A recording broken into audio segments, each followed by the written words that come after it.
43 हो गया था, ठीक है 44 नंबर लेके चलते हैं इसको। क्वेश्चन में क्या बोला है आपसे, if a level reads a staff over a point of 25 meter RL as 3.39 meter, the height of collimation of the level is।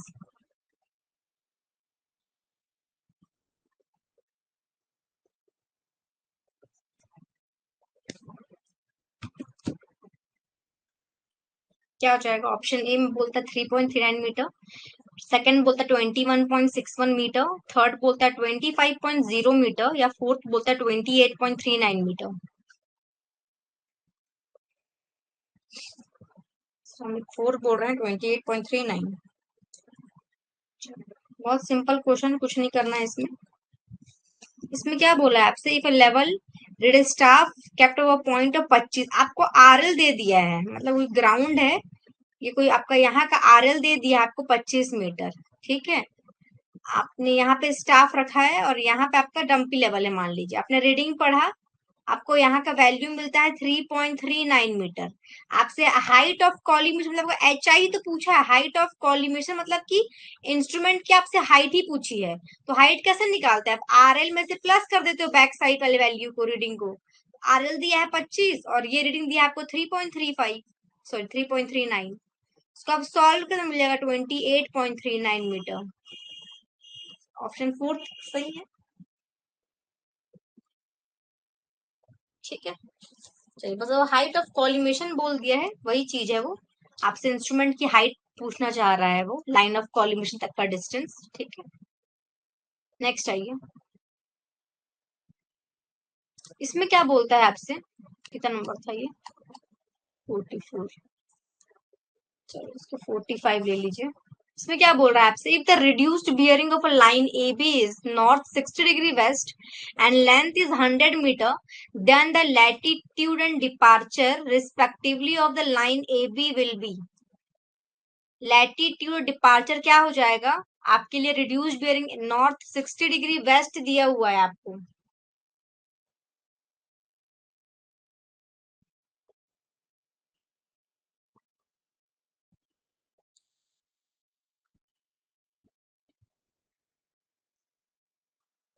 अगर मैं डायग्राम बनाऊं तो कुछ ऐसा बनेगा क्या, ये मेरा नॉर्थ है, ये मेरा साउथ है, ये मेरा ईस्ट है और ये मेरा वेस्ट है। जो आपको बियरिंग दी हुई है वो दिया है नॉर्थ से वेस्ट, यानी कि इस क्वाड्रेंट में कहीं पे है, ये वैल्यू आपको दिया 60 डिग्री। ये लेंथ आपको दे दिया, कितना है आपका ये लेंथ, 100 मीटर लेंथ है आपका इस ए बी का। आपको इसके लिए, इस लाइन ए बी के लिए आपको लैटिट्यूड और डिपार्चर बताना है। तो लैटिट्यूड क्या होता है आपका, लैटिट्यूड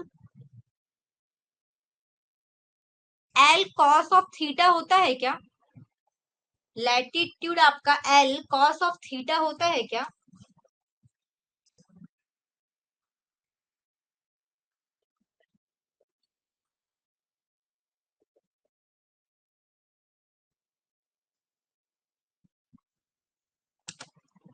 होता है। लेंथ आपको दिया है, लेंथ कितना बोला है 100 मीटर, कॉस थीटा कितना एंगल, बियरिंग 60 डिग्री, कॉस 60 कितना होता है आपका 1/2 होता है क्या, कॉस 60 कितना होता है आपका 1/2 होता है क्या। सॉल्व करिए, मिल गया 50 मीटर यहाँ से आपको लैटिट्यूड। अब डिपार्चर, तो डिपार्चर क्या होता है आपका, एल साइन ऑफ थीटा होता है, एल साइन ऑफ थीटा होता है। एल आपको दिया है 100, साइन थीटा कितना होता है, थीटा कितना 60 डिग्री दिया है, तो साइन 60 कितना होता है आपका, साइन 60 √3/2 होता है, ये जगह 50 √3, और √3 को आप सॉल्व करिए, कितना आता है √3, देखो आपको कम से कम एटलीस्ट √2 का वैल्यू √3 का वैल्यू याद कर लेना आप। √3 लगभग आपका होता है 1.73 के आसपास, ठीक है, और √2 जो होता है आपका वो 1.414 होता है, 1.414, तो √2 √3 एटलीस्ट आप याद कर लीजिए, ठीक है। आप 50 इंटू 1.73 करेंगे, 50 इंटू अगर आप 1.73 करते हैं तो आपको वैल्यू मिल रहा है 86.5 समथिंग मिल रहा है, ये 86.5 मीटर समथिंग मिल रहा है। तो अगर मैं ऑप्शन देखूं तो मेरे को ये 86 सॉल्व करके आ जाएगा वैल्यू, वैसे दोनों आपके अच्छा। और यहाँ पे साइन का भी बेसिक रोल है, ठीक है, साइन भी है, देखिए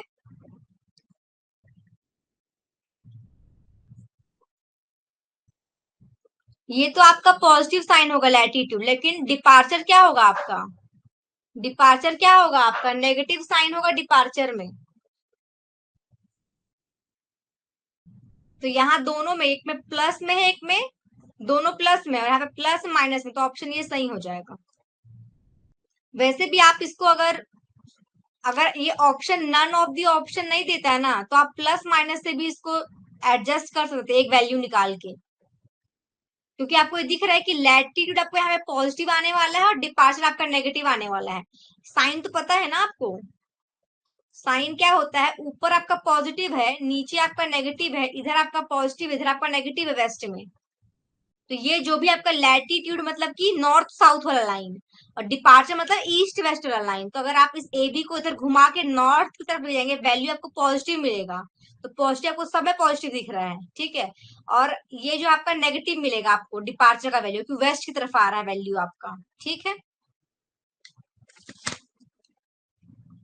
ठीक है सौम्य, थर्ड ऑप्शन।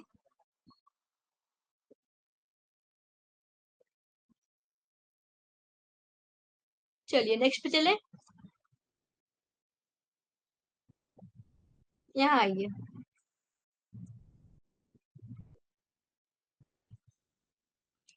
46 number.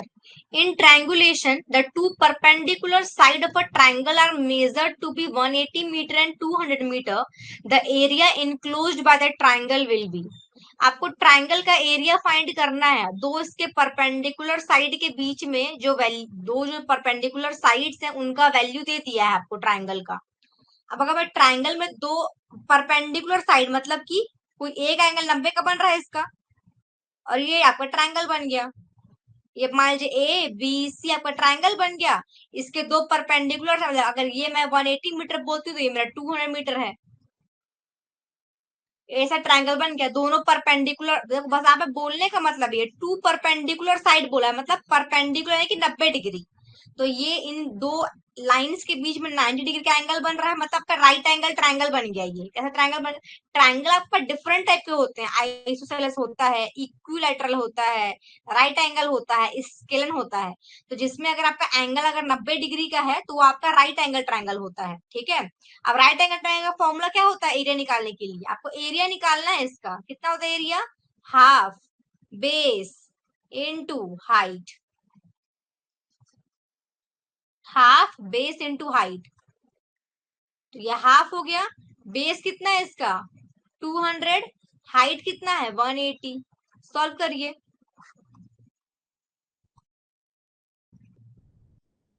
ये आया क्या, मीटर स्क्वायर में आ गया, मीटर स्क्वायर में। लेकिन आपको ऑप्शन में यहाँ पे देखो हेक्टेयर दिया हुआ है, ऑप्शन में आपको हेक्टेयर दे दिया हुआ है, तो आप ये ध्यान देंगे कि एक जो आपका हेक्टेयर होता है ना, वो 10⁴ मीटर स्क्वायर के बराबर होता है एक हेक्टेयर में। तो इसको मीटर स्क्वायर से हेक्टेयर में आने आपको क्या करना पड़ेगा, 1000 से आप डिवाइड कर देंगे, करिए डिवाइड 10⁴ से, तो कितना आ रहा है 1.8 हेक्टेयर, ऑप्शन थर्ड।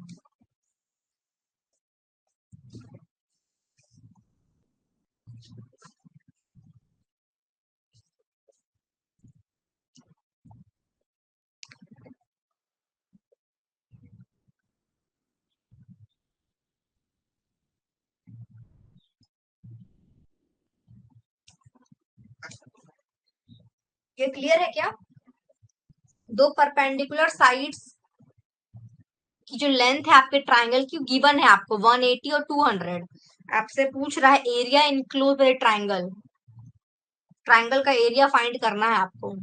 तो राइट एंगल ट्राइंगल बन रहा है आपका, राइट एंगल ट्राइंगल का फॉर्मूला होता है half base into height, base पता है आपको, हाइट पता है आपको, आप पुट कर दीजिए, वैल्यू निकाल लीजिए। ऑप्शन में हमारा आपका वैल्यू मीटर स्क्वायर में आता है, क्योंकि आपको 180 मीटर में 200 मीटर में है, लेकिन आपसे ऑप्शन में पूछा हेक्टेयर में, तो ये ध्यान देंगे कि 1 हेक्टेयर में आपका 10⁴ मीटर स्क्वायर होता है। तो आपको मीटर स्क्वायर से हेक्टेयर में आता है, वो 10⁴ डिवाइड करना पड़ेगा 10⁴ से। तो आपने 10⁴ से आपने डिवाइड कर दिया 18,000 को, तो आपको वैल्यू मिल रहा है 1.8, यानी कि 1.8 हेक्टेयर आ गया आपका। ऑप्शन में है भी थर्ड ऑप्शन। ठीक है, चलिए नेक्स्ट पे।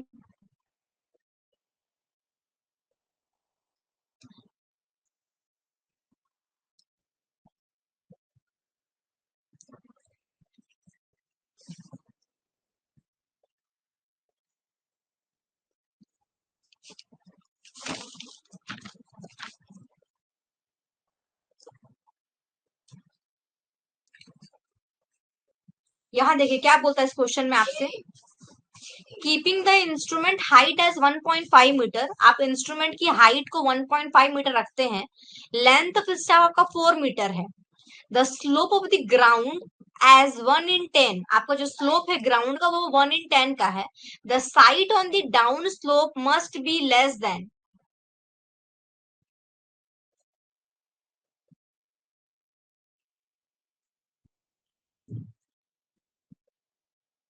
मतलब आपको हॉरिजॉन्टल डिस्टेंस फाइंड करना है। आपको आपके ग्राउंड का स्लोप दे दिया है, आपके इंस्ट्रूमेंट का हाइट दिया हुआ है, स्टाफ का आपको वैल्यू दिया हुआ है 4 मीटर। आपका मतलब फॉल में ग्राउंड जा रहा है। जो बोला अगर मैं इसको ड्रॉ करने अगर जाऊं, जैसा बोला अगर मैं ड्रॉ करूं, तो आपकी कोई ग्राउंड है मान लीजिए ऐसी, ठीक। इस ग्राउंड में आपने क्या कर दिया, एक इंस्ट्रूमेंट को रखा आपने, या आपने इंस्ट्रूमेंट को रख लिया, लो इंस्ट्रूमेंट हो गया। यहाँ आपने स्टाफ रखा होगा, जो भी आपको यहाँ पे इंस्ट्रूमेंट की हाइट यानी कि HI मिलता है वो आपको 1.5 मीटर है। इंस्ट्रूमेंट का हाइट आपके ग्राउंड से बिना RL की, यहाँ पे आपने RL का इस्तेमाल नहीं किया है, आपका ये 1.5 मीटर है। आपका जो स्टाफ का लेंथ है वो 4 मीटर का है, ठीक। अब आपका ग्राउंड क्या जा रहा है, बोलता है डाउन स्लोप में जा रहा है, मतलब ग्राउंड आप कह सकते फॉल में जा रही है, ठीक है। आपका जो टोटल स्टाफ का लेंथ है वो कितना है, वो 4 मीटर का आपका स्टाफ है, ठीक। 4 मीटर का आपका स्टाफ है। आपका जो स्लोप बन रहा है, जो ये स्लोप बन रहा है कितने का बन रहा है, 1/10 का बन रहा है। मतलब कि 1/10 की अगर हम बात करें, ये कोई स्लोप है, अगर आप ये चल, अगर आप 10 ऐसे मूव करते हैं तो आप एक चढ़ाई ऊपर चढ़ते हो, इसका मतलब ये है। 1/10 का मतलब क्या है, अगर आप 10 ऐसा कदम बढ़ाओ तो एक कदम आप ऊपर की तरफ जा रहे हो, ऐसा आपका स्लोप है, ऐसा आपका स्लोप है। आपको फाइंड क्या करना है, आपको फाइंड क्या करना है, ये आपको हॉरिजॉन्टल से x फाइंड करना है, ये हॉरिजॉन्टल डिस्टेंस x आपको फाइंड करना है।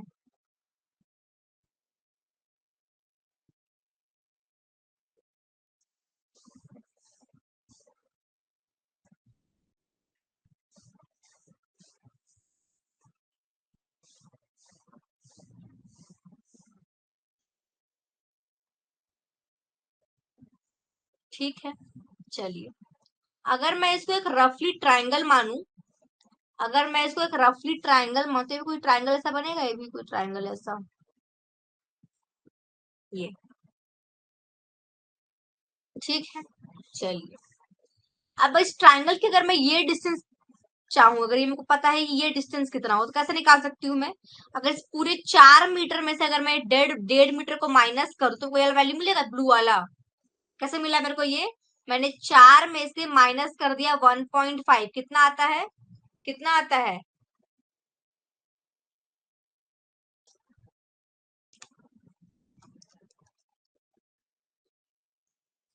कितना आता है 2.5 मीटर। तो ये आपका लगभग 2.5 मीटर है, ठीक। चलिए अब बहुत सिंपल है, कुछ नहीं करना है आपको यहाँ पे। सिंपल अगर हम देख रहे हैं यहाँ पे tan थीटा, देखिए tan थीटा क्या होता है आपका, परपेंडिकुलर बाय बेस होता है क्या, परपेंडिकुलर कितना है, अगर मैं इस छोटी ट्राइंगल को देखूं, ये तो यहाँ पे मेरे को कितना मिल रहा है, 1/10 बोल सकती हूँ, और क्या बोल सकते हैं, एक और 2.5 डिवाइड बाई एक्स भी बोल सकती हूँ क्या, 1/10 लिख सकती हूँ क्या, tan थीटा इक्वल टू, और 2.5 बाई एक्स बड़े ट्राइंगल के लिख सकती हूँ क्या। दो ट्राइंगल दिख रहा है आपको यहाँ पे, एक ये छोटा वाला जिसका आपको 1/10 दिया हुआ है, और एक ये बड़ा वाला जिसका आपने वैल्यू निकाल लिया, आपने इस 4 में से इस 1.5 को माइनस किया, वो वैल्यू मिला 2.5 का, इस वाले बड़े ट्राइंगल का आपको परपेंडिकुलर डिस्टेंस मिल गया 2.5, और ये एक्स आपको पता करना है, आपको नहीं पता ये कि हॉरिजॉन्टल डिस्टेंस का साइड कितना है इसका। कर सकते हैं ना ऐसा? बस आप इन दोनों इक्वेशन को आप इक्वेट कर दीजिए, इन दोनों इक्वेशन को आप क्या कर इक्वेट कर दीजिए, कितना हो जाएगा x equal to 2.5 into 10, x equal to आ गया आपका 25 मीटर, x कितना आ गया आपका 25 मीटर। Option second. चलो नेक्स्ट पे चलते हैं। ये देखिए कितना 47 48। The magnetic bearing of a line is south 30 degree 20 minute east. What will be the true bearing of the line if the magnetic declination is 4 degree 10 minute east? आपको magnetic डेक्लाइनेशन दिया हुआ है, मैग्नेटिक बियरिंग किसी line की आपको magnetic bearing दी हुई है, आपको डेक्लाइनेशन गिवन है, आपसे ट्रू बियरिंग पूछ रहा है, आपसे ट्रू बियरिंग पूछा है। देखो आपके पास दो तरीके होते हैं यहाँ पे ट्रू बियरिंग फाइंड करने का। एक तो होता है डायरेक्ट फॉर्मूला यूज करिए, लेकिन फॉर्मूला यूज करने के लिए आपके पास क्या होना चाहिए, जो रीडिंग है आपके डब्ल्यूबीसी सिस्टम में हो, यानी कि हो WCB system, whole circle bearing system में हो। और अगर क्वाड्रेंट बियरिंग में है तो या तो आप है कि डायग्राम से बनाइए, पहला ऑप्शन। दूसरा आप फॉर्मूले से बना सकते हैं, लेकिन आपको वैल्यू को पहले डब्ल्यूसीबी यानी कि होल सर्कल बियरिंग में कन्वर्ट करना पड़ेगा। ठीक है, चलिए तो यहाँ पे क्या दिया हुआ है हमको, ये जो दिया हुआ है आप पहले ड्रॉ कर लीजिए, जो दिया है उसको आप ड्रॉ करो। तो ड्रॉ कैसे करेंगे, ये हो गया नॉर्थ, ये हो गया साउथ, ये हो गया ईस्ट, ये हो गया वेस्ट। ठीक, सबसे पहले हम ड्रॉ करते हैं जो हमको डेक्लाइनेशन गिवन है, कितना दिया है 4 डिग्री 10 मिनट। तो बना लेती हूँ, किसी तरफ बोलता है ईस्ट की तरफ, तो मतलब इधर मेरा ईस्ट है, ये मेरा बन गया 4 डिग्री और 10 मिनट। ये जो मेरा ब्लू लाइन मैंने ड्रॉ की है मेरा मैग्नेटिक मेरिडियन हो गया, ये क्या हो गया मेरा मैग्नेटिक मेरिडियन हो गया, ये मेरा मैग्नेटिक मेरिडियन है, एक नॉर्थ से एक साउथ की तरफ। अब क्या बोलता है, आपको जो वैल्यू दिया हुआ है मैग्नेटिक बियरिंग का, साउथ 30 डिग्री 20 मिनट ईस्ट है, यानी कि साउथ से ईस्ट की तरफ है आपका मैग्नेटिक बियरिंग। तो जो मैग्नेटिक बियरिंग कहां से बनेगा, मैग्नेटिक बियरिंग कहां से बनेगा आपका, मैग्नेटिक मेरिडियन से आपका क्या बनेगा, मैग्नेटिक बियरिंग बनेगा साउथ से ईस्ट की तरफ, यानी कि ये जो लाइन है आपकी यहाँ कहीं पे है, और इसका वैल्यू कितना दिया है 30 डिग्री 20 मिनट दिया है। और ये कितना है आपका, अगर ये 4 डिग्री था तो ये भी आपका 4 डिग्री है, 10 मिनट है। ठीक, आपको फाइंड क्या करना है, आपको ट्रू बियरिंग फाइंड करना है, मतलब क्या निकालना है, आपको क्या निकालना है, आपको ट्रू बियरिंग मतलब कि ये आपका ट्रू मेरिडियन है, तो आपको ये वैल्यू चाहिए ग्रीन वाला वैल्यू। अब ये कैसे मिलेगा, अगर मैं 30 डिग्री 20 मिनट में से 30 डिग्री 20 मिनट में से अगर मैं 4 डिग्री 10 मिनट को माइनस कर दूं तो मेरे को ग्रीन वाला पोर्शन मिल जाएगा, कितना आ जाएगा 10 मिनट, और यह जाएगा आपका 26 डिग्री, 26 डिग्री और 10 मिनट आपका क्या आ गया, ट्रू बियरिंग आ गया। ट्रू बियरिंग कितना आ गया आपका 26 डिग्री, लेकिन कैसा आया ये आपका साउथ से 26 डिग्री 10 मिनट ईस्ट की तरफ आ गया वैल्यू, ये वैल्यू तो आ गया। लेकिन आपको जो ऑप्शन में दिया है ये सब डब्ल्यूसीबी सिस्टम में दिया है, डब्ल्यूसीबी में, तो कन्वर्ट कर लेते डब्ल्यूसीबी सिस्टम में, कितना हो जाएगा, कितना हो जाएगा इसका वैल्यू डब्ल्यूसीबी में, कैसे निकालो डब्ल्यूसीबी में इसका वैल्यू, अगर मैं 180 डिग्री माइनस कर दूंगी 26 डिग्री 10 मिनट, मेरा वैल्यू जाएगा क्या, माइनस करिए इसको, आपको वैल्यू मिलेगा 153 डिग्री और 50 मिनट। कहाँ दिया है ऑप्शन, सौमिक सेकंड बोल रहे हैं, सेकंड ठीक है, वेरी गुड।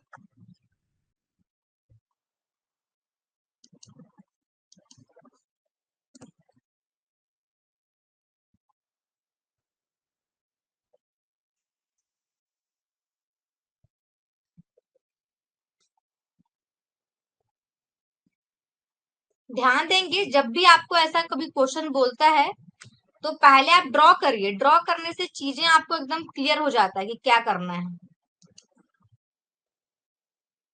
ठीक, चलिए नेक्स्ट क्वेश्चन पे आइए। इसमें क्या बोलता है, the multiplicative constant in a tacheometer with focal length F and Stadia war interval I is. आपको देखो, एक टैक्योमीटर में दो कांस्टेंट होते हैं, एक होता है के, एक होता है सी। एक होता है के और एक होता है सी। के को आप बोलते हैं मल्टीप्लाइंग कांस्टेंट, मल्टीप्लाइंग कांस्टेंट।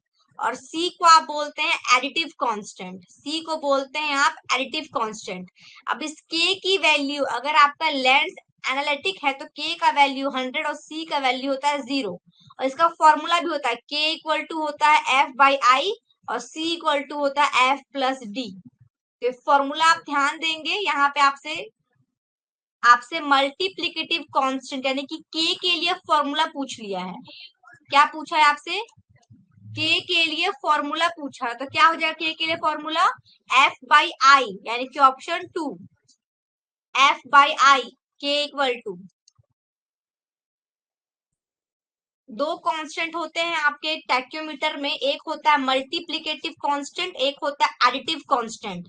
तो के का वैल्यू आपका 100 होता है और सी का वैल्यू आपका 0 होता है अगर आपका लेंस एनालिटिक हो। के का जो फॉर्मूला बनता है that is F by I और सी का फॉर्मूला होता है आपका F plus D.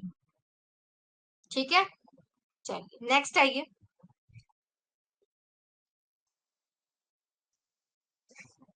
Next question पे आइए। इसमें क्या बोलता है आपसे, the perpendicular offset taken at 10 metre interval. आपने ऑफसेट लिया हुआ है हर 10-10 मीटर के इंटरवल पे, from one end of a chain line to an irregular boundary. आपने एक एंड है आपके चेन का, वहां से हर 10-10 मीटर के इंटरवल में आपने ऑफसेट लिया। आपको ऑफसेट का वैल्यू गिवन है 3.06, 4.14, फिर 5.6, 4.86, 6, फिर 6.6, 7.8, 6.3 और लास्ट आपका है 7.2। The area enclosed between the chain line, the irregular boundary and the first and last offset using Simpson rule is. आपको बोल दिया है सिम्पसन रूल यूज करिए। सिम्पसन, देखो एरिया को या वॉल्यूम कैलकुलेट करने के आपका डिफरेंट मेथड है, डिफरेंट तरीके हैं एरिया और वॉल्यूम को कैलकुलेट करने के। मिड ऑर्डिनेट मेथड है ना, ट्रैपेजोइडल रूल आपका, सिम्पसन रूल है ना। तो ऐसा डिफरेंट आपके पास तरीके हैं जिससे आप क्या कर सकते हैं, एक इररेगुलर बाउंड्री के एरिया को आप फाइंड आउट कर सकते हैं। आपको क्वेश्चन में सिम्पसन रूल से इस एरिया को फाइंड करने के लिए बोला है। तो सिम्पसन रूल के आपको बस फॉर्मूला पता होना चाहिए, आपको फॉर्मूला पता होना चाहिए कैसे आप निकालेंगे इसका एरिया। सिम्पसन रूल, इसको 1/3 रूल भी बोलते हैं। कैसे निकालते हैं एरिया, क्या बोलता है h/3। फॉर्मूला क्या बोलता है h/3, first offset plus last offset. क्या बोलता है first plus last, first offset, ये फर्स्ट है आपका और ये last, first plus last plus plus क्या होता है 4 के साथ जितने आपके ऑड ऑफसेट है, जितने आपके पास ऑड ऑफसेट है 4 के साथ।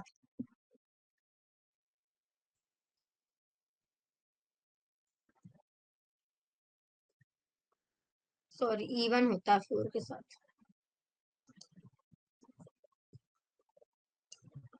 जितने आपके इवन ऑफसेट है,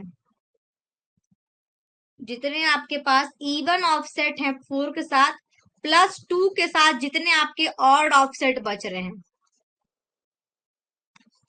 ये आपका फॉर्मूला है।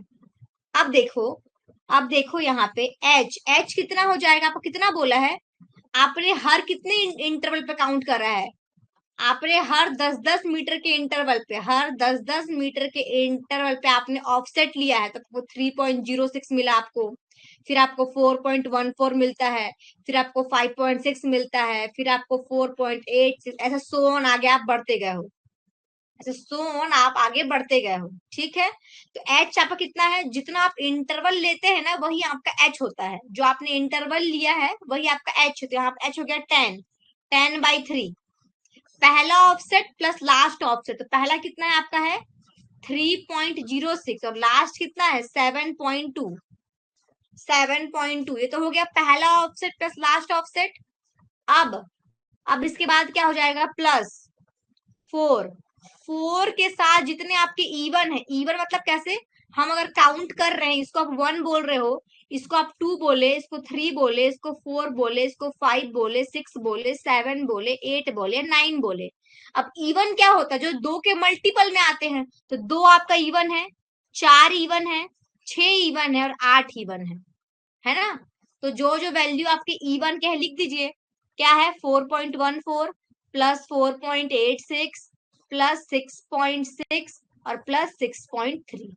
ये आपके हो गए सारे इवन ऑफसेट। अब प्लस बोलता है 2, प्लस बोलता है आपका 2। अब 2 के साथ कौन होंगे, जितने आपके ऑड है, ऑड मतलब 3 आपका ऑड है, 5.6, 5 आपका ऑड है, 7 आपका ऑड है, तो कितना कितना बच गया आपका, एक बच गया आपका 5.6 प्लस 6 और प्लस आपका 7.8। ये 3 हो गए आपके ऑड वाले। क्लियर है क्या। आप 1 2 3 4 नाम दे दिए। फॉर्मूला बोलता है पहला प्लस लास्ट, तो पहला आपने लिख दिया 3.06 प्लस लास्ट आपका हो गया 7.2 प्लस 4 के साथ जितने आपके इवन वाले हैं, तो इवन मतलब कि ये आपका आपने नंबरिंग कर लिया, नंबर में आपने इवन देखा 4.14 फिर 4.86 फिर ये 6.6 और ये 6.3, उसको आपने इवन के साथ लिख लिया प्लस 2 के साथ जो आपके जितने ऑड बच रहे हैं, एक बच रहा है 5.6, 6 और आपका ये 7.8, उसको आपने लिख दिया। अब इसको आप सॉल्व कर लीजिए, बहुत इजी, इसको आप सॉल्व करिए पूरे को। जब सॉल्व करेंगे इसको, इन दोनों को डिवाइड कर लेना, इन दोनों को जोड़ लेना, इसको जोड़ के 4 से मल्टीप्लाई करना, इन दोनों को जोड़ के 2 से मल्टीप्लाई करना। जब इसको पूरे को सॉल्व करेंगे तो आपको वैल्यू मिलेगा 455.53 स्क्वायर मीटर। ऑप्शन 1 की यहाँ पे इसका आंसर आ जाएगा 455.53। क्लियर है। तो ये आपका एरिया एंड वॉल्यूम का क्वेश्चन है, ठीक है। इसमें आपसे ट्रेपेजोइडल रूल, सिम्पसन रूल से क्वेश्चन अराइज होता है। फॉर्मूला भी दे सकता है आपको और आपको क्वेश्चन के टर्म में भी पूछ सकता है, ठीक है। चलिए नेक्स्ट पे आते हैं। The radius of curvature of the arc of the bubble tube is generally kept. जो आपका रेडियस ऑफ कर्वेचर होता है जनरली जो आपके बबल ट्यूब का, वो कितना होता है। ये वैल्यू ऐसा है कि बस आपको याद करना है इतना होता है बोल के, याद करने वाला वैल्यू है। 100 मीटर आप लेके चलते हैं, रेडियस ऑफ कर्वेचर का बबल ट्यूब का आप 100 मीटर लेके चलते हैं, ठीक। तो याद करने वाला वैल्यू उसको आप याद कर लीजिएगा, 100 मीटर, ठीक है। हाँ 100 मीटर, ठीक है सौमित। नेक्स्ट आइए। इसमें देखिए, इसमें क्या बोला था, whole circle bearing of a line with quadrant bearing of इतना इज। WCB में आपको इसको आंसर करना है। अब ये तो बहुत आप लोग मास्टर हो गए होगे इसमें, फटाफट कर लेते होगे इसको आप लोग। सिंपल आपको दिया है एक वैल्यू, क्वाड्रेंट बियरिंग में साउथ से ईस्ट बोलता है, यानी कि ये आपको दिया है 19 डिग्री 30 मिनट, ये क्वाड्रेंट दिया आपको। WCB में आंसर करना है। WCB, WCB में नॉर्थ से क्लॉकवाइज, नॉर्थ से क्लॉकवाइज कैसे निकालेंगे। अब ये पूरा 180 डिग्री है, तो 180 डिग्री में आपको माइनस करना पड़ेगा। क्या माइनस करना पड़ेगा, 19 डिग्री 30 मिनट। करिए सॉल्व करिए, कितना आएगा इसका आंसर। 180 माइनस करिए 19 डिग्री 30 मिनट, कितना आएगा, third. Very good, 160 degree 30 minute इसको आप सॉल्व करेंगे तो, ठीक है। चलिए नेक्स्ट पे आइए।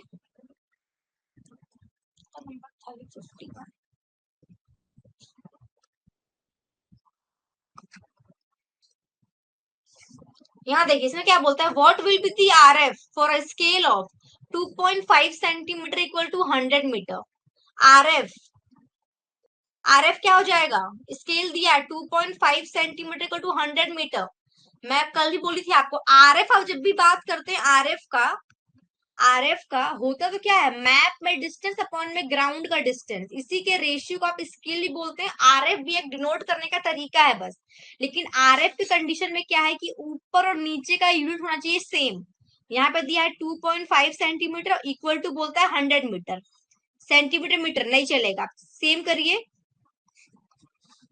क्या कर दिया हमने, सेंटीमीटर को आप मीटर में कन्वर्ट करो तो एक में डिवाइड करना पड़ेगा 100 से। ये कर दिया आपने, इसको आप सॉल्व करिए। इसको आप सॉल्व करो, कितना जगह वैल्यू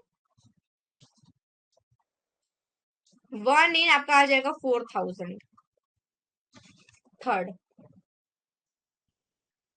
इसको आप सॉल्व करेंगे तो आपको वैल्यू मिलेगा 1 इन 4000।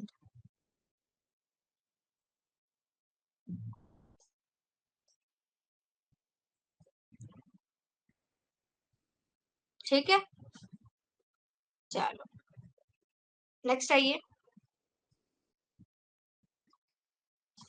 विच of the following are permanent adjustment of a compass. आपके लिए कंपास के लिए बोलता है परमानेंट एडजस्टमेंट कौन कौन सा होगा। ऑप्शन ए में बोलता है adjustment of level, B is centering, C is levelling, D is adjustment of needle, adjustment of pivot point. Option में आपको दिया हुआ है कि कौन कौन सा होगा। देखो इसमें अगर हम परमानेंट एडजस्टमेंट की बात करें, देखिए सेंटरिंग और लेवलिंग, सेंटरिंग लेवलिंग तो क्या है, टेम्पररी है आपके, टेम्पररी एडजस्टमेंट है। जितने बार आप फील्ड में जाते हैं तो आपको सेंटरिंग और ये लेवलिंग तो करना ही पड़ता है। ठीक है, तो सेंटरिंग लेवलिंग तो आपके परमानेंट एडजस्टमेंट में नहीं आएंगे। अगर इंस्ट्रूमेंट में कुछ आपकी लाइंस बिगड़ गई हैं, उनको ठीक करने के लिए आप परमानेंट एडजस्टमेंट करते हैं। ठीक है, फोर्थ बोल रहे हैं ए डी ई, हाँ वेरी गुड, फोर्थ हो जाएगा इसमें। लेवल का एडजस्टमेंट हो, निडल का एडजस्टमेंट, पिवोट का एडजस्टमेंट हो, तो ये आपके परमानेंट एडजस्टमेंट में आएंगे। सेंटरिंग लेवलिंग तो टेम्पररी है, आपको हर बार करना पड़ता है। ठीक है, चलिए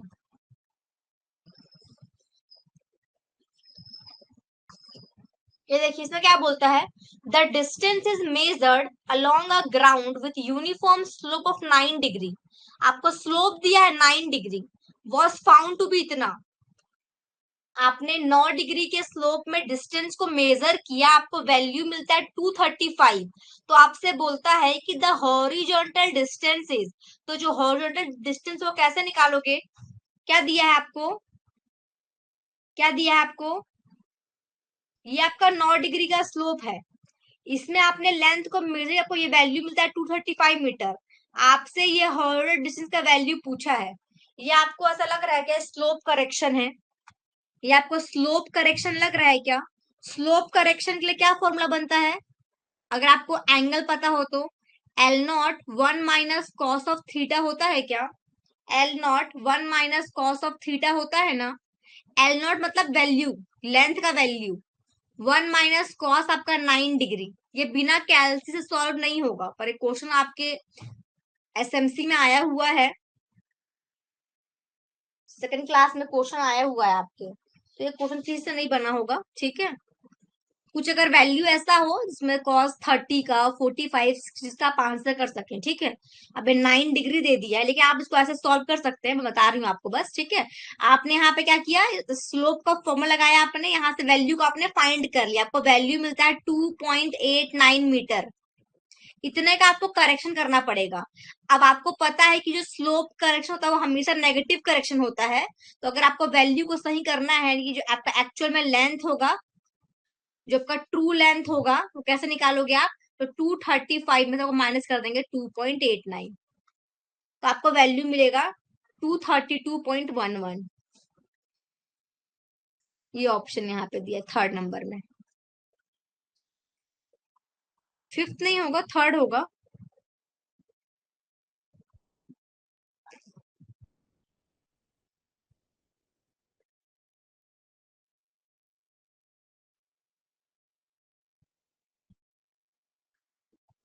ठीक है, चलिए नेक्स्ट इस क्वेश्चन पे आइए। इसमें क्या बोलता है आपसे, इसमें क्या बोलता है आपसे,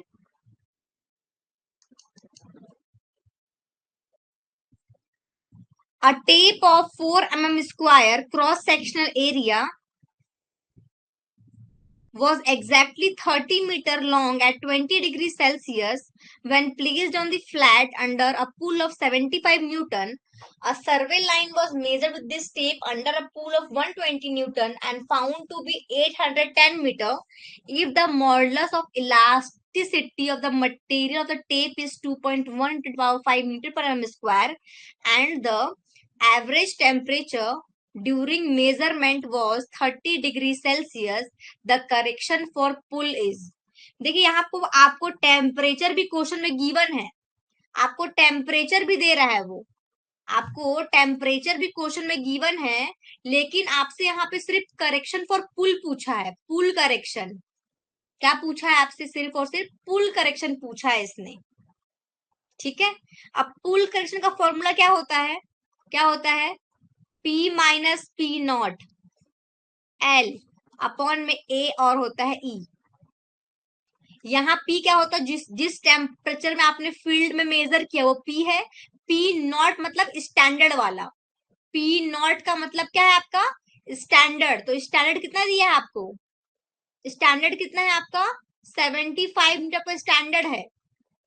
आपने जिससे मेजरमेंट मेजर्ड किया, आपने कितने पुल पे मेजर किया? आपने 120 न्यूटन पे मेजर किया आपने। बस यहाँ पे देखो सब चीज तो गिवन है। पी आपको पता है 120, ये नॉट पता है आपको 75, ठीक है। एल लेंथ कितना आपने मेजर किया? लेंथ कितना मिलता है आपको? 810 मीटर, ये लिख दो 810। एरिया दिया है आपको 4 mm स्क्वायर। ई आपको दिया है 2.1 इंटू 10 टू पावर 5। इसको पूरे का जब आप सॉल्व करेंगे, इस पूरे को जब आप सॉल्व करेंगे आपको वैल्यू मिलेगा 0.0433 मीटर, 0.0433 मीटर। और वैल्यू आपका किस में आया है? पॉजिटिव में आया है। कोई साइन अगर अगर जितने पुल आपने लगाया, जितने के आपने डिजाइन किया था उससे आपने ज्यादा का पुल लगाया, इसलिए वैल्यू आपका पॉजिटिव में आया। अगर इसका उल्टा कर तो वैल्यू आपका नेगेटिव में आता। तो यहाँ पे देखो दो ऑप्शन दिए हैं 0.0433 वाले, एक पॉजिटिव भी है एक नेगेटिव भी है। आपका आंसर पॉजिटिव में आया है, इसलिए आप पॉजिटिव लोगे। देखो जो स्लोप होता है, सैग होता है, मीन सी लेवल होता है और मिस अलाइनमेंट, ये चारों करेक्शन आपके हमेशा क्या होंगे? हमेशा नेगेटिव करेक्शन होंगे, नेगेटिव करेक्शन। इनको छोड़ के जितने भी करेक्शन है, टेम्परेचर हो गया, पुल हो गया, आपका इनकरेक्ट लेंथ हो गया, तो वो डिपेंड करेगा, प्लस भी होगा माइनस भी होगा। तो आपके वैल्यू में ही देखो पॉजिटिव में आया है। अगर जितने के लिए आपने डिजाइन किया तो उससे कम पे आप अगर अपने फील्ड में करते तो वैल्यू इसका नेगेटिव में आता, तो करेक्शन आपकी नेगेटिव वैल्यू हो जाती, ठीक है। क्लियर है क्या ये? यहाँ आपको सब कुछ टेम्परेचर का भी दिया हुआ है। तो अगर टेम्परेचर का बोलता निकालने के लिए तो क्या होता है? Alpha t m minus t naught into में एल, ये आपका फॉर्मूला टेम्परेचर के लिए लग जाता है। टेम्परेचर भी दिया हुआ आपको 30 के, अपने यहाँ पे किए हो, आप टेम्परेचर इतने से मेजर किए हो, आप डिजाइन किया 20 डिग्री के लिए। लेंथ आपको पता, अल्फा नहीं पता था यहाँ पे आपको अल्फा, ये आपको अल्फा गिवन नहीं है, तो आपका टेम्परेचर करेक्शन से भी यहाँ से आप बढ़ा सकते थे इसको। मतलब क्वेश्चन में अगर आपको टेम्परेचर के लिए करेक्शन निकालने बोलते तो आप निकाल सकते थे, अगर आपको अल्फा क्वेश्चन में गिवन होता तो। ठीक, यहाँ आपको सिर्फ पुल निकालने के लिए बोला है, डेटा क्वेश्चन में गिवन है। क्लियर है क्या ये? देखो इसमें क्या बोलता है, एक एबीसीडी का रेक्टेंगुलर प्लॉट है, रेक्टेंगल प्लॉट है, इसमें बियरिंग दिया हुआ ए बी का 75 डिग्री। आपको ये ए बी है, ये दिया है 75 डिग्री, इतना ही दिया हुआ है। और आपसे बोलता है इसमें जो डीसी है इसका बियरिंग निकालिए। क्वेश्चन में थोड़ा कुछ गलत है, मेरे को लगा इसमें कुछ और भी देना चाहिए था इसको। अब सी डी किधर बन रहा है हमको पता ही नहीं है, तो कैसे फाइंड करें? क्वेश्चन में थोड़ा सा अजीब है ये क्वेश्चन, डाउट वाला क्वेश्चन है ये। इसको छोड़ो, नेक्स्ट पे आइए, इस पे आइए। इसमें क्या बोलता है आपसे? If a 30 metre chain diverse through a perpendicular distance d from its correct alignment, the error in length is. देखो ये मिस अलाइनमेंट का क्वेश्चन है, मिस अलाइनमेंट का, मिस अलाइनमेंट हो गया है। मिस अलाइनमेंट के लिए क्या बनता है फॉर्मूला करेक्शन के लिए? क्या बनता है? डी स्क्वायर बाई 2l, ये बनता है क्या? मिस अलाइनमेंट के लिए क्या बनता है फॉर्मूला, डी स्क्वायर बाई, देखो सारा जितना आपका ये एरर वाला क्वेश्चन है ना, जितने भी करेक्शन आपके पास है टेप और चेन के, सारे के फॉर्मूला आप ध्यान देंगे उससे न्यूमेरिकल बनता है, ठीक है। तो डी, डी तो आपको पता नहीं कितना है, लेंथ पता है आपको 30 मीटर का आपने चेन लिया है, तो एल आपका 30 मीटर है, तो 2 इंटू हो जाएगा 30, यानी कि वैल्यू कितना आया आपका डी स्क्वायर बाई 60। कहाँ दिया है ऑप्शन 1?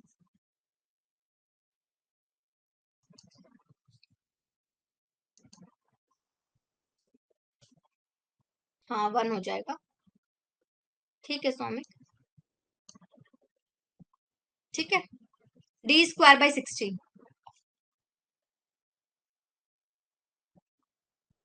नेक्स्ट आइए,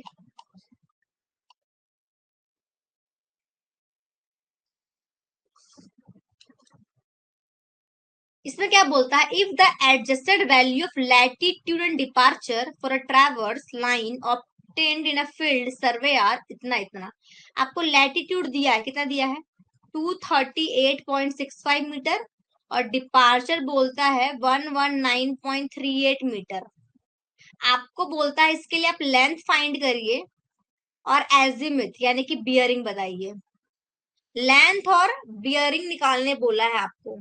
जब भी आपको लैटिट्यूड डिपार्चर दे, आपको अगर लेंथ फाइंड करना है तो सिंपल है, बस कुछ नहीं करना है, एल का स्क्वायर प्लस डी का स्क्वायर, सिंपल फॉर्मूला है इसके लिए, कुछ भी नहीं करना है, ठीक है। लेंथ कैसे निकालना है, लैटिट्यूड का स्क्वायर 238.65 का आप कर देंगे स्क्वायर, 119.38 का आप कर देंगे स्क्वायर, और इसका आप निकाल देंगे अंडर रूट।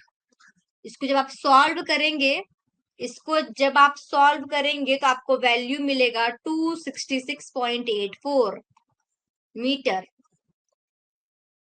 हाँ वो हाँ कोऑर्डिनेट ज्योमेट्री है, ट्रैवर्स वाला, लैटिट्यूड डिपार्चर वाला। जब भी आपको लैटिट्यूड डिपार्चर दे, लेंथ फाइंड करने बोला है, तो आपको करना है L square plus D square, ये फॉर्मूला है। लैटिट्यूड का इसमें स्क्वायर कर दिया, डिपार्चर का आपने स्क्वायर कर दिया, इसका अंडरूट आपने फाइंड कर लिया, तो वैल्यू मिल गया लेंथ के लिए। आपको एज्यूमथ निकालना है, क्या फाइंड करना है एज्यूमथ, मतलब कि बियरिंग निकालनी है आपको।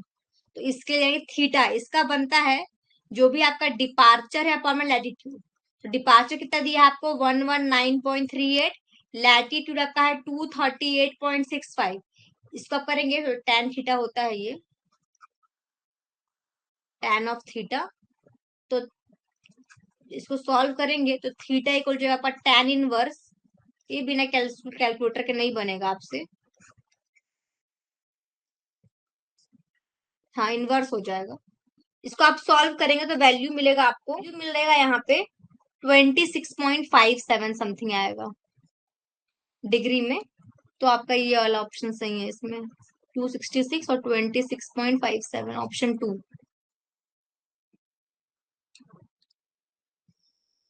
ठीक है। तो अगर आपको लैटिट्यूड डिपार्चर दिया रहता है क्वेश्चन में, लेंथ फाइंड करने बोलता है, तो अंडर रूट में L square plus D square, ठीक है। और अगर एंगल फाइंड करना है तो जो भी डिपार्चर बाय लैटिट्यूड होता है tan थीटा इक्वल टू, तो theta equal to tan inverse d by l हो जाएगा। उसको आप सॉल्व करेंगे तो आपको थीटा का वैल्यू मिल जाएगा, एंगल का, एजिमुथ का, ठीक। चलिए नेक्स्ट आते हैं, इस क्वेश्चन पे आइए, कोई बात नहीं। चलिए नेक्स्ट आइए, इसमें क्या बोलता है, length of a line was measured with a steel tape of 30 metre and found to be 1265 metre. After measurement the tape was found to be 10 centimetre too short, the correct length of a line is. Steel tape आपका 30 metre की steel tape है, उससे आपने एक length को major किया, आपको value मिला 1265, लेकिन आपको बाद में पता चलता है कि आपका टेप तो 10 सेंटीमीटर छोटा है, तो करेक्ट लेंथ आपको फाइंड करना है। क्या फाइंड करना है आपको, करेक्ट लेंथ आपको फाइंड करना है, लेंथ, ट्रू लेंथ आपको फाइंड करना है, ट्रू लेंथ फाइंड करना है। आपका जो टेप है वो 30 मीटर का है, ठीक। आपने जो फील्ड में मेजर किया, आपको वैल्यू मिला 1265 मीटर, ठीक है। चलो, आपको ये पता था कि आपका 10 सेंटीमीटर क्या हो गया है, शॉर्ट हो गया है आपका टेप, आपका एल डैश क्या हो जाएगा, 30 माइनस 0.1 होगा, 10 सेंटीमीटर को मैं मीटर में कन्वर्ट कर ली तो कितना वैल्यू मिला, 29.9 मीटर। ये आ गया। सिंपल फॉर्मूला है आपके पास, करंट लेंथ निकालने के लिए क्या फॉर्मूला बनता है, l equal to l dash upon में एल इंटू में आपका एल डैश। ठीक, एल डैश कितना हो जाएगा, आपका कितना निकाला आपने, 29.9। आपका जो लेंथ है आपके चेन का फिर टेप का, यानी जो एक्चुअल में स्टैंडर्ड 30 मीटर, और आपने जो फील्ड मेजर किया 1265, इसको आप काटा पिट्टी करिए, इसको सॉल्व करेंगे तो आपको वैल्यू मिलेगा 1260.78 मीटर। ऑप्शन में है क्या, 1 2 3 7, हाँ ऑप्शन 3 में दिख रहा है।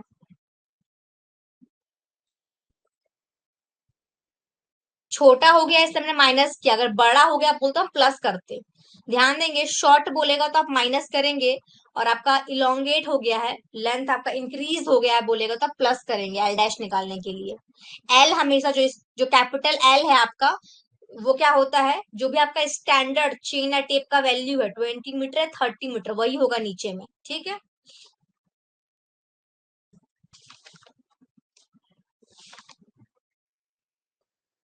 चलिए नेक्स्ट पे आइए। एक ये मैच द फॉलोइंग है, यहाँ पे डिजिटल लेवल दिया है आपको, गैरोमेट दिया है, डीजीपीएस दिया है, नदीर प्लमेट दिया है। तो देखिए डिजिटल प्लमेट से आप क्या मेजर करते हैं, हाँ इसका ऑप्शन में कोई भी ऑप्शन जो दिया है ना वो सही नहीं है, ठीक है, नन ऑफ द ऑप्शन हो जाएगा इसमें। ये क्वेश्चन देखिए, इसमें क्या होता है, GPS satellite are moving in space speed of, ये वैल्यू याद करें जैसा है कि जो जीपीएस जो सैटेलाइट आपके स्पेस में मूव कर रहे हैं उनकी स्पीड कितनी होती है अप्रोक्सीमेटली, तो ये 4 किलोमीटर पर सेकेंड होती है। याद रखेंगे 4 किलोमीटर पर सेकेंड की स्पीड से क्या कर रहे हैं, जो कि सैटेलाइट आपके मूव कर रहे हैं। नेक्स्ट आइए, इस क्वेश्चन में क्या दिया हुआ है आपको, the staff reading obtained with the tacheometer having fixed hair telescope और इतना इतना इतना। आपको स्टाफ की देखो, टैक्योमीटर पहले बताई मैं आपको, स्टेडिया हेयर होता है, इसमें 3 रीडिंग मिलता है आपको, अपर हेयर, सेंट्रल हेयर और लोअर हेयर का रीडिंग, 3 रीडिंग दिख रहा है आपको। आपको यहाँ पे डिस्टेंस फाइंड करने बोला टैक्योमीटर स्टेशन के बीच में, जो आपने टैक्योमीटर रखा है इंस्ट्रूमेंट और इस स्टेशन के बीच में जो आपने स्टाफ रखा है, इसके बीच का आपको डिस्टेंस फाइंड करना है। आपको स्टाफ की रीडिंग दी हुई है, कितना दिया हुआ है, 1.25, 1.5 और 1.75। सिंपल डी आपको निकालना, डी का फॉर्मूला क्या बनता है, डी इक्वल टू के एस प्लस सी। कुछ नहीं बोला है के और सी, तो के कितना हो जाएगा 100, एस आपको निकालना है प्लस सी हो जाएगा 0। तो ये एस कैसे निकालेंगे आप, एस कैसे मिलता है आपको, एस कैसे मिलता है, जो आपका वैल्यू है बड़ा से, मतलब जो अपर और लोअर के डिफरेंस से, सेंट्रल से मतलब नहीं है, अपर और लोअर के डिफरेंस से आपको एस मिलता है। निकाल दीजिए डिफरेंस, कितना आ जाएगा ये,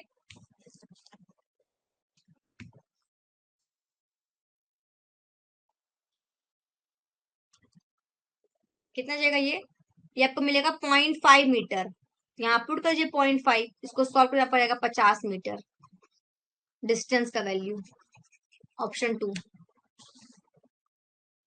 सेंट्रल से हमको मतलब नहीं होता, जो एस आपको मिलता है स्टाफ इंटरसेप्ट जिसको हम बोलते हैं एस, वो अपर और जो लोअर आपका हेयर है जो उसकी रीडिंग आपकी आई है उसके डिफरेंस से जो वैल्यू मिला वो आपका एस कहलाता है। तो वहां पे आपको 1.75 है और दूसरा 1.25, उसका आपने डिफरेंस निकाला, आपको वैल्यू मिलता है 0.5। आपने जो फॉर्मूला है डी इक्वल टू के एस प्लस सी, उसमें आपने पुट कर दिया, आपको वैल्यू मिल गया, इसका 50 मीटर आ रहा है इसका आंसर। ठीक है, चलिए।